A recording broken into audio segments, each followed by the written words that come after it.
আসসালামু আলাইকুম এভরিওয়ান। তো চলুন আপনাদের সাথে এই অসম্ভব সুন্দর কেকটার ডেকোরেশনটি শেয়ার করি। তো এটা হচ্ছে এই টাইপের কেকের আগে আমার কখনো করা হয়নি। ফল্ট লাইন কেক বলে অনেকে। তো এটা ছিল হচ্ছে 2 পাউন্ড প্লাস আই গেস, আমার ঠিক খেয়াল নেই। অরেঞ্জ ফ্লেভারের মধ্যে ছিল। তো সেটাকে এখন আমি সুন্দর করে ক্রাম কোটিং করে ফ্রিজে রেখে দিয়েছিলাম। তারপর হচ্ছে বের করে বাকি ফিনিশিংটা করে নিচ্ছি। তো অফ হোয়াইট কালারের মধ্যে পুরো কেকটা কভার করার পরে এরকম মাঝখান দিয়ে হচ্ছে আমি মেরুন কালারের একটা ক্রিম দিয়ে নিয়েছি। তো আপনারা যদি এই কালারটা কিভাবে মেক করেছি জানতে চান তাহলে অবশ্যই কমেন্ট করে জানাবেন, আমি টিউটোরিয়াল দেওয়ার চেষ্টা করব। তো তারপর হচ্ছে এই যে মাঝে আমি কয়েকটা গোলাপ দিয়ে নেওয়ার চেষ্টা করছি। যদিও আমার গোলাপ বেশি ভালো হয় না, বাট আলহামদুলিল্লাহ সেদিন মোটামুটি ভালো হয়েছিল প্রেজেন্ট করার মতো। তো এই তো তারপর হচ্ছে আমি কিছু লতা পাতার মতো দিয়ে নিচ্ছি।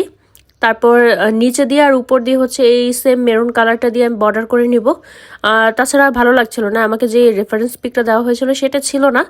বাট আপু বলেছে যে মিক্স ম্যাচ করে যেভাবে সুন্দরভাবে করে দিতে, তো আমার কাছে ওভাবে ভালো লাগছিল না দেখে আমি এভাবে করে দিয়েছি। আর পিকচার দেওয়ার পর আলহামদুলিল্লাহ আপুদের কাছে খুবই ভালো লেগেছে। আপনাদের কাছে কেমন লাগলো জানাবেন।